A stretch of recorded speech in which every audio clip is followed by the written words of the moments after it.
en Badiona, no Concello, onde tedes unha mostra fotográfica que trata os corpos das mulleres, o feminismo e os territorios, dentro da programación de Outubro Diverso.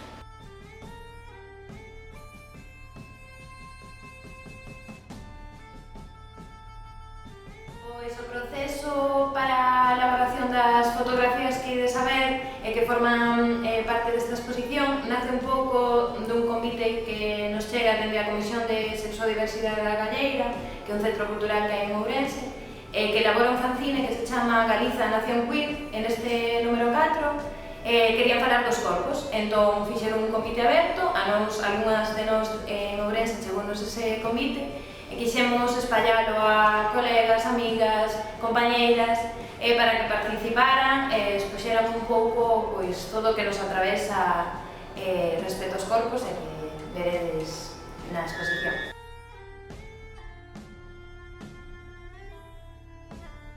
Boas, eu son Alexandre Folgoso.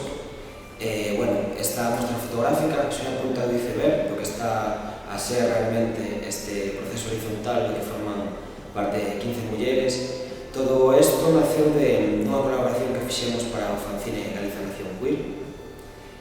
Ao certo que como artista visual está sendo increíble ver como o medio fotográfico pode trascender a mera toma fotográfica, non?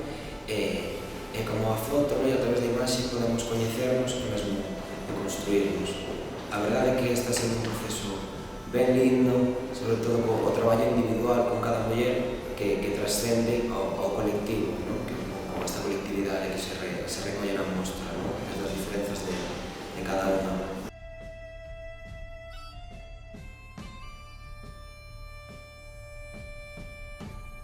O proceso foi maravilloso, de principio a fin e polo medio.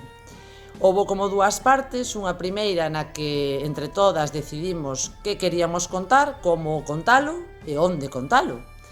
E unha segunda parte de posta en escena que foi chegar, quitar a roupa, quitar todo eso que ven ca roupa, ollarnos, atoparnos, rir, xogar, chorar, darlle voltas, volver a rir, e o fotógrafo todo o rato sendo partícipe, como non podía ser de outro xeito, e mostrando o seu ollar desde dentro.